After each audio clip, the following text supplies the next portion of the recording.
Hello friends, मैं Manish sir आपके अपने YouTube channel M with Manish sir पर। बहुत सारे स्कूल्स में प्रीलिम चल रहे हैं और कुछ बच्चों की पढ़ाई हुई है, कुछ की बिल्कुल नहीं हुई है। तो इसलिए मैं ऐसा एक वीडियो लेकर आया हूँ जिस वीडियो को केवल आप एक बार देख लीजिए और इसके अनुसार प्रिपरेशन करिए। आपको पास होने से कोई रोक नहीं सकता है, यहाँ तक कि आप अच्छे मार्क्स ला सकते हो। लेकिन जितना मैं बताऊँगा उतना आपको पढ़ना है और उन प्रश्नों को कैसे भी करके अटेम्प्ट करना ही है। अगर इन प्रश्नों को आप अटेम्प्ट करते हैं, इन प्रश्नों को आप अटेम्प्ट कर देते हैं तो समझ लीजिए कि आपका पास होना 100% श्योर हो जाएगा।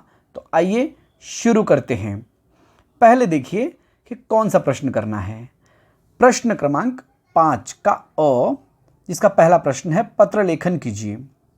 ये एग्जाम में 5 मार्क्स के लिए आएगा और आपको 2 ऑप्शन दिए जाएंगे, जिसमें एक होगा फॉर्मल, एक होगा इनफॉर्मल। तो आपको इनफॉर्मल लेटर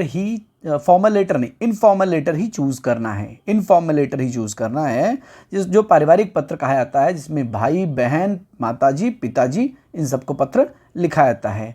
अब आपको एक प्रॉपर फॉर्मेट दे रहा हूं, बस यही आप रट डालिए, याद कर डालिए। डेट है 8 मार्च 2023। दोस्त के लिए प्रिय मित्र, छोटे भाई के लिए प्रिय, और आपसे जो बड़े हैं उनको आप पत्र लिख रहे हो तो आदरणीय पिताजी, माताजी। दोस्त के लिए सप्रेम नमस्कार और बड़ों के लिए सादर प्रणाम। फर्स्ट पैराग्राफ लिखना कैसे है? 2 फिंगर स्पेस नहीं रखना है, डायरेक्टली लिखना है। मैं यहाँ पर कुशल पूर्वक हूँ और आशा करता हूँ कि आप भी वहाँ पर कुशल पूर्वक होंगे। कल ही आपका पत्र मिला, यह आपका फर्स्ट पैराग्राफ है। अब आपको प्रश्न की तरफ नज़र डालना है और प्रश्न में देखना है कि दूसरे पैराग्राफ में किस विषय में पूछा गया है। जो पूछा गया है बस वही आपको लिख देना है। आप पहला पैराग्राफ आपका रेडी है, सेकेंड पैराग्राफ में वही आपको लिखना है जो प्रश्न में दिया हुआ है। बधाई है तो बधाई लिखना है। अगर आप लिखा है कि किसी के लिए जन्मदिन की शुभकामनाएं देनी है तो जन्मदिन की शुभकामनाएं देनी है। जो भी लिखा हुआ है प्रश्न में उस अनुसार ही आपको सेकंड पैराग्राफ कम से कम 4 लाइन का लिखना है। अब बात करेंगे थर्ड पैराग्राफ की। थर्ड पैराग्राफ में क्या आएगा? माता जी को मेरा प्रणाम कहना, पत्र का उत्तर जल्दी दीजिए। बस ये थर्ड पैराग्राफ आपका हो जाएगा। एक पेज पर आपको, एक ही पेज पर पत्र लेखन लिखा जाता है, उसके बाद आपका नाम, एड्रेस और ईमेल आईडी लिखना कंपलसरी है। तो समझ में आपको आ गया होगा। अब देखिए प्रश्न क्रमांक 5 का अ का दूसरा प्रश्न। निम्नलिखित परिच्छेद को पढ़कर 4 ऐसे प्रश्न तैयार कीजिए जिनके उत्तर एक वाक्य में हो। ये एग्जाम में आपके लिए आएगा। एक पैसेज दिया होगा और 4 प्रश्न बनाने हैं। तो आपको 4 नहीं बनाने हैं, आपको कम से कम 7 प्रश्न बनाने हैं, ताकि आपके 3 प्रश्न अगर गलत भी हो जाएं तो भी आपको 4 प्रश्न जो सही हैं उनके मार्क्स मिल जाएं। बोर्ड्स में आपको ये मार्क्स मिल जाते हैं। इसीलिए आप इस बात का ध्यान रखिए कि आपको 4 प्रश्न नहीं बनाने हैं। आपको प्रश्न कितने बनाने हैं? 7 प्रश्न बनाने हैं। अब एक उदाहरण देख लेते हैं। पैसेज एक लिखा हुआ है, निम्नलिखित गद्यांश पर ऐसे 5 प्रश्न, यहाँ 5 लिखा हुआ है लेकिन 4 प्रश्न बनाइए जिनके उत्तर एक वाक्य में। आपको बनाने कितने हैं? 7 प्रश्न बनाने हैं। अब एक पैसेज यहाँ पर लिखा हुआ है और पैसेज के नीचे देखिए क्वेश्चन किस तरीके के हैं वो भी आपको दिया हुआ है। तो एक एक को हम लोग पढ़ते हैं। जब आप पैसेज पढ़ रहे हैं तो आपके हाथ में एक पेंसिल होनी चाहिए और इंपॉर्टेंट वर्ड्स को अंडरलाइन करिए जो आपको लगता है कि ये उत्तर हो सकता है। ठीक है, जैसे किसी भी देश की संपत्ति उस देश के आदर्श विद्यार्थी होते हैं, तो आदर्श विद्यार्थी को अंडरलाइन कर दीजिए। किसी भी देश की संपत्ति क्या होती है तो आपको उत्तर मिल जाएगा आदर्श विद्यार्थी। दूसरा, विद्यार्थियों का चरित्र ही राष्ट्र की संपत्ति है। विद्यार्थियों का डैश ही राष्ट्र की संपत्ति होती है। राष्ट्र की संपत्ति भी अंडरलाइन कर सकते हैं। ठीक है, इस तरीके से आपको इंपॉर्टेंट जो भी समझ में आता है, आपको लगता है कि इससे प्रश्न बन सकते हैं, सबसे पहले पेंसिल से अंडरलाइन कर दीजिए। 7 जगह अंडरलाइन करिए और बस वहीं पर आपको प्रश्न क्या, कैसे, कब, कौन, ये प्रश्न पूछना है, आपको उत्तर मिल जाएगा और आप उन प्रश्नों को लिखेंगे। याद रखना, प्रश्नों को लिखना है, उत्तर बिल्कुल भी नहीं लिखना है। केवल आप प्रश्न लिखेंगे और आपको आराम से 4 नंबर पूरे मिल जाएंगे। अगला प्रश्न देखिए, प्रश्न क्रमांक 5 का आ का पहला वृत्तांत लेखन या कहानी लेखन, 2 ऑप्शन दिया होता है 5 मार्क्स के लिए। तो आप याद रखना, आपको कहानी लेखन नहीं लिखना है। अगर आप कहानी में श्योर हो तो ही कहानी अटेम्प्ट करिए, नहीं तो वृत्तांत लेखन ही लिखिए। और वृत्तांत लेखन का पूरा फॉर्मेट मैं आपको दे रहा हूं। प्रश्न देख लीजिए, विवेकानंद विद्यालय सोलापुर में संपन्न बेटी बचाओ बेटी पढ़ाओ अभियान का रोचक वृत्तांत लेखन कीजिए। ये आपके सामने प्रश्न है। अब आपको क्या करना, फॉर्मेट रेडी है, बस इसको रटना है, याद करना है। नासिक जो प्लेस दिया हुआ है सोलापुर, तो सोलापुर 8 मार्च 2023।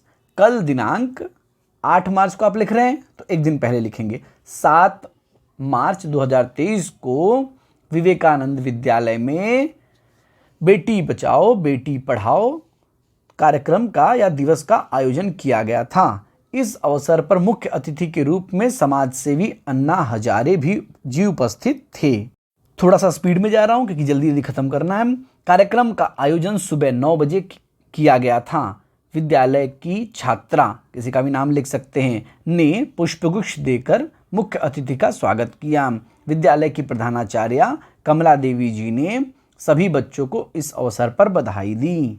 सेकंड पैराग्राफ, अतिथि महोदय ने अपने भाषण में बेटी बचाओ बेटी पढ़ाओ का महत्व समझाया। विद्यालय की छात्राओं ने नृत्य प्रस्तुत करके इस दिन की शोभा में 4 चांद लगा दिए। कार्यक्रम स्थल का दृश्य मनमोहक था। कक्षा 10वीं के छात्र ने अपने भाषण में बेटी बचाओ बेटी पढ़ाओ का महत्व बताते हुए सभी का धन्यवाद किया। इस प्रकार सुबह 11 बजे कार्यक्रम का समापन हुआ। ये एक तरीका है जिसमें आपको केवल वो शब्द उठाने हैं, फिल इन द ब्लैंक्स जैसे आपको सेट करने हैं, बाकी सब एकदम यही फॉर्मेट कॉपी करना है। और टाइटल लिखना ज़रूरी है, टाइटल के 1 मार्क्स मिलते हैं, तो ठीक है, टाइटल लिखना ज़रूरी है। टाइटल क्या हो सकता है, बेटी बचाओ बेटी पढ़ाओ अभियान। अब देखते हैं कि अगला इंपॉर्टेंट प्रश्न क्या है, विज्ञापन लेखन। ये भी आपको प्रश्न क्रमांक 5 का आ का दूसरा प्रश्न होगा। अंक मिलेंगे इसमें 5। और प्रश्न क्या लिखा है, एटीएम के लिए सुरक्षा कर्मी की आवश्यकता का विज्ञापन तैयार कीजिए। शैक्षिक योग्यता, कालावधि, आयु सीमा और संपर्क। तो एक विज्ञापन मैंने आपके लिए तैयार किया है। देखिए, सबसे ऊपर टॉप पर लिखा हुआ है खुश खबर खुश खबर खुश खबर। ये कॉमन है, सबके लिए आप लिख सकते हैं। उसके बाद आवश्यकता है, एटीएम के लिए सुरक्षा कर्मी चाहिए। उसको हट्टा कट्टा और स्वस्थ। आयु सीमा कितनी होनी चाहिए, 25 से 30। जो प्रश्न दिए होंगे उसी में से यह उत्तर लिखना है। उसका शैक्षिक योग्यता ग्रेजुएट। कार्य का समय सुबह 10 बजे से शाम को 6 बजे तक। संपर्क मोबाइल नंबर लिख सकते हैं और ईमेल आईडी, आप पता भी लिख सकते हैं। कुछ और चित्रों को, कुछ और चित्रकारी आप कर सकते हैं जिससे आपका विज्ञापन और सुंदर दिखे। जैसे वृक्ष बना सकते हैं आप, घर बना सकते हैं, मोबाइल फ़ोन बना सकते हैं, ताकि मोबाइल फ़ोन बनाकर उसमें नंबर लिख सकते हैं। ऑफिस जैसा बनाकर आप उसमें एड्रेस लिख सकते हैं। ये तरीका है विज्ञापन में अच्छे नंबर प्राप्त करने का। याद रखना, विज्ञापन रोचक होना चाहिए, मनमोहक होना चाहिए, देखने में अच्छा होना चाहिए। अगला प्रश्न देखते हैं, प्रश्न क्रमांक 5 का निबंध लेखन। ये 7 नंबर का है, बहुत इंपॉर्टेंट है। बहुत सारे बच्चे छोड़ देते हैं इसको क्योंकि इनके पास समय की कमी होती है। इसीलिए मैं कह रहा हूँ सबसे पहले क्वेश्चन नंबर 5 अटेम्प्ट करिए। क्वेश्चन नंबर 5 आपको दिलाएगा 26 मार्क्स।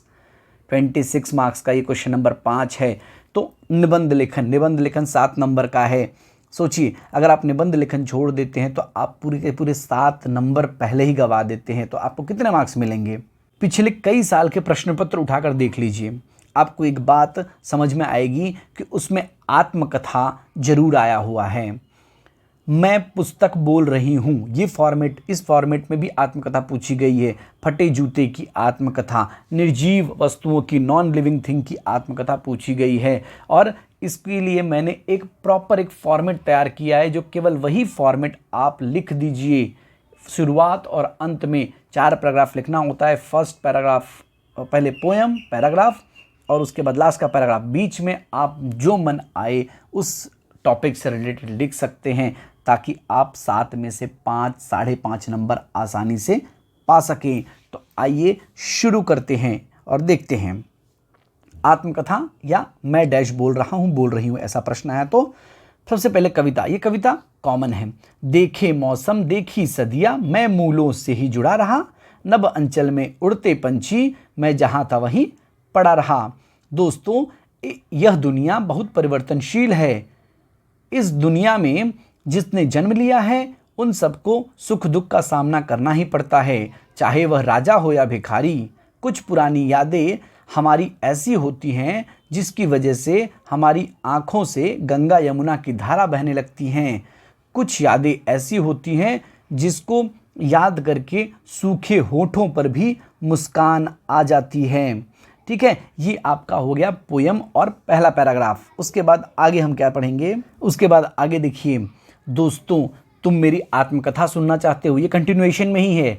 अरे आत्मकथा तो होती है नेताओं की, महापुरुषों की और अभिनेताओं की। मेरे जीवन में सुख और दुख की कुछ मीठी और कुछ कड़वी यादों के सिवाय कुछ नहीं है। फिर भी मेरे प्यारे दोस्तों, तुम्हारी प्यारी विनती मैं ठुकरा नहीं सकता, तो सुनो मेरी राम कहानी। ये हो गया आपका पोयम प्लस फर्स्ट पैराग्राफ। अभी इसके आगे आपको सेकेंड पैराग्राफ, जो भी टॉपिक दिया गया है, मैं एक डैश बोल रहा हूँ, बोल रही हूँ, उसके बाद आगे आपको लिखते रहना है। जितना आप लिख सकते हो, 7 लाइन, 8 लाइन, 10 लाइन, जितने वाक्य आप बना सकते हो उतना बनाइए, क्योंकि इसके बाद फिर से मैं एक पैराग्राफ आपको रेडीमेड दे रहा हूँ, तैयार दे रहा हूँ। बस आपको याद करना है, थोड़ी सी मेहनत और आपको 5 से 6 नंबर मिल जाएगा। तो देखिए नेक्स्ट पैराग्राफ क्या है। दोस्तों, आज मुझ में उत्साह नहीं है। मैं अभी अपने जीवन की आखिरी सांसें ले रहा हूँ। मैं अपने समर्पित जीवन से एक संदेश देना चाहता हूँ कि आप हमेशा लोक कल्याण के लिए संघर्ष करते रहो। जिस मिट्टी में मैं पला बढ़ा, उसी मिट्टी में मैं लीन होना चाहता हूँ। अब इस दुनिया में मेरा कोई भी नहीं है। अब बस यही इच्छा है कि मानवता की सेवा में मेरा कण कण समर्पित हो जाए। अब ईश्वर के सिवा कोई और सहारा नहीं है। ये आपका लास्ट पैराग्राफ है। अगर आपको आता है तो आप कोई पोएम, कोई कोटेशन, कोई सुविचार लास्ट में ऐड कर सकते हैं। अगर नहीं भी करते हैं तो भी कोई दिक्कत नहीं, लेकिन अगर आप ऐड कर देंगे तो आप अपने निबंध को और थोड़ा उसमें 4 चांद लगा देंगे। तो कोशिश करिए कि अगर आपको कोई सुविचार, कोई लाइन याद है तो वो भी आप इसमें लिख सकते हैं। अगला प्रश्न देखिए, अब हमको क्या अटेम्प्ट करना है, व्याकरण। हम पीछे से आ रहे हैं प्रश्न क्रमांक 5 से, फिर प्रश्न क्रमांक 4 पर आ रहे हैं व्याकरण विभाग में। व्याकरण विभाग सबसे इम्पॉर्टेंट विभाग है जो 14 मार्क्स के लिए आता है, और इसमें से आप पूरे के लिए ट्राई करोगे नहीं मिलेगा। अगर अच्छे बच्चे हैं जिनका व्याकरण अच्छा है तो वो उनके लिए कोई दिक्कत नहीं, लेकिन जो बच्चे कमज़ोर हैं व्याकरण में, क्योंकि ये सबसे ऐसा पॉइंट है, ऐसा विषय है, ऐसा टॉपिक है जिसमें आप गलतियां करते हो, तो आप सबसे पहले अपने स्ट्रॉन्ग जोन को पकड़ो। कौन कौन से प्रश्न आप आसानी से कर सकते हो उनको ही सबसे पहले करना। बाकी प्रश्नों को भी अटेम्प्ट करना है, लेकिन कब, उनको बाद में करना है। सबसे पहले जो प्रश्न आपको आते हैं उनको देख लेते हैं कौन कौन से आपको करने हैं। पहला क्या है, शब्द भेद पहचान कर लिखो। प्रश्न क्रमांक 4 का पहला ही प्रश्न होगा, शब्द भेद पहचान कर लिखो, 1 नंबर के लिए आएगा। और शब्द भेद में केवल 3 ही बातें हैं, क्या, संज्ञा, सर्वनाम या विशेषण। याद रखना, अगर किसी का नाम हुआ तो संज्ञा, अगर नाम के बदले कोई शब्द इस्तेमाल हुआ तो सर्वनाम, और नाम संज्ञा या सर्वनाम नहीं हुआ तो क्या होगा, विशेषण होगा। जैसे राशन के लिए कुछ रुपए रखे थे, तो कुछ, ये क्या है, ये किसी का नाम नहीं हो सकता, ठीक है, सर्वनाम भी नहीं है, तो क्या हो गया, ये विशेषण है। रुपए, रुपए कितने कैसे थे, कुछ रुपए थे, ठीक है। तो कुछ लिख के डैश करके आपको विशेषण लिखना है। अगला प्रश्न देखिए, प्रश्न क्रमांक 4 का दूसरा, निम्नलिखित अव्यय शब्दों में से किसी एक अव्यय शब्द का वाक्य में प्रयोग कीजिए। अक्सर, के लिए। देखिए 2 प्रश्न दिए हुए गए हैं, अक्सर और के लिए। अक्सर, अक्सर लोग धोखेबाज ही मिलते हैं। के लिए, अगर आपको सेंटेंस याद है, मतलब बोल लिख सकते हैं, बना सकते हैं तो ठीक, नहीं तो आप पैसेज से भी ढूंढ कर लिख देंगे तो भी गलत नहीं माना जाता है। अगला देखिए, प्रश्न क्रमांक 4 का तीसरा प्रश्न, तालिका पूर्ण कीजिए। इसमें क्या है, संधि शब्द दिए होंगे या नहीं दिए होंगे, संधि विच्छेद करना है, भेद पहचानना है। इसमें देखिए 3 बातें इंपॉर्टेंट हैं। क्या क्या है, देखो इसमें या तो स्वर संधि होगी, या तो व्यंजन संधि होगी, या तो विसर्ग संधि होगी। बहुत आसान है पहचानना। सबसे पहले पहचानिए विसर्ग, जहाँ 2 बिंदी मिल जाए तो वो हो गया विसर्ग संधि। जहाँ पर एक हलंत मिल गया, नीचे एक लाइन मिल गई, तो समझ लीजिए वो हो जाएगा व्यंजन संधि। और जहाँ कुछ नहीं मिला और आई कुछ मिला तो हो जाएगा स्वर संधि। और हमेशा जो विच्छेद किया गया है उसी वर्ड का भेद पहचानिए, वो बहुत आसान हो जाएगा आपके लिए और उसका शब्द भी आप आसानी से बना सकते हैं। जैसे निष्पाप है तो निह प्लस पाप विसर्ग संधि, अति अंत अत्यंत क्या हो जाएगा, स्वर संधि हो जाएगी। ठीक है, अब आगे बढ़ते हैं। देखिए प्रश्न क्रमांक 4 का चौथा प्रश्न, निम्नलिखित वाक्यों में से किसी एक वाक्य से सहायक क्रिया, ये भी बहुत इंपॉर्टेंट है, सहायक क्रिया पहचानना है। इससे आसान, मैं बार बार कहता हूं, इससे आसान हिंदी ग्रामर में कुछ है ही नहीं। प्रश्न नंबर आपको याद होना चाहिए, प्रश्न क्रमांक 4 का चौथा प्रश्न आएगा, सहायक क्रिया, वहां ऐसा बॉक्स भी दिया होगा। तो निम्नलिखित वाक्यों में से किसी एक वाक्य से सहायक क्रिया को पहचानकर उसका मूल रूप लिखिए। सभी लोग पेड़ पर चढ़ गए, लक्ष्मी ने घास छोड़ दिया। हमेशा याद रखना, सहायक क्रिया किसी भी वाक्य का आखिरी शब्द होता है, एकदम दिमाग में बिठा लीजिए। आखिरी शब्द, गए, गए का मूल रूप क्या होगा, जाना। उसके बाद दिया, दिया का मूल रूप क्या होगा, देना। मूल रूप में हमेशा ना होना ज़रूरी है, याद रखना। इतना आप करोगे 1 नंबर आसानी से यहाँ भी आपको मिल जाएगा। अगला देखिए, प्रेरणार्थक क्रिया। देखिए प्रश्न क्रमांक 4 का 5वां, प्रेरणार्थक क्रिया। अगर आपको आता है तो अच्छा है, नहीं आता है तो भी ट्राई करिए। प्रेरणार्थक क्रिया में जो मूल रूप है उसका आना और वाना, याद रखना, ये होना चाहिए, आना और वाना। जैसे रोना शब्द है तो रोना का रोना, रुलाना, रुलवाना, आना और वाना। प्रश्न क्रमांक 4 का छठा देखिए, अधोरेखांकित वाक्यांश के लिए उचित मुहावरे का चयन करके वाक्य फिर से लिखिए। ये भी 1 नंबर के लिए आएगा। इसमें ऑप्शन भी होगा। ये होगा कि मुहावरे का अर्थ लिखकर वाक्य में प्रयोग करिए, और एक होगा कि मुहावरा, एक सेंटेंस दिया होगा जिसमें मुहावरे का अर्थ ऑलरेडी लिखा होगा, आपको केवल मुहावरा ब्रैकेट में दिया होगा, उसमें से पहचानना है। 2 ऑप्शन होंगे, उसमें से आपको पहचानना है।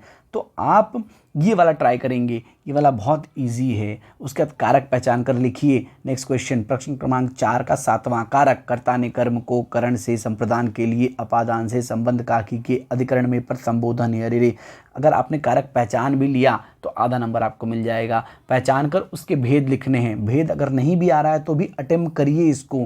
कर्ता ने कर्म को करण से संप्रदान के लिए अपादान से संबंध काकी के अधिकरण में पर संबोधन है। अरे रे, ठीक है। प्रश्न क्रमांक 4 का 10वां, इंपॉर्टेंट प्रश्न बता रहा हूं जो कि अटेम्प्ट करना ही 100% श्योर करना है आपको। रचना के आधार पर वाक्य के भेद। रचना के आधार पर वाक्य के भेद कितने होते हैं? 3 होते हैं, सरल वाक्य, संयुक्त वाक्य और मिश्र वाक्य। सरल वाक्य, संयुक्त वाक्य और मिश्र वाक्य लिखने आना चाहिए। मात्राओं की गलती मार्क्स काट सकती है। मिश्र वाक्य की खासियत है उसमें कॉमा होगा, चौकी होगा, इसलिए होगा। संयुक्त वाक्य की खासियत ये है कि संयुक्त वाक्य में और, लेकिन, किंतु, परंतु, तथा, अथवा इन शब्दों का समावेश होगा। और अगर इन दोनों में से कुछ भी नहीं है तो सरल वाक्य ही होगा। एकदम समझ में आपको आ गया होगा। प्रश्न क्रमांक 4 का आखिरी प्रश्न जो है, अशुद्ध वाक्य को शुद्ध करके लिखना है। ये आपकी टेक्स्ट बुक से कुछ प्रश्न देख लेंगे, मैंने वीडियोस भी बनाए हुए हैं ग्रामर के अलग से, वो देख लेंगे। सबका कलेक्शन है तो आसानी से आप ये कर सकते हैं। ये 2 मार्क्स के लिए एग्जाम में आता है।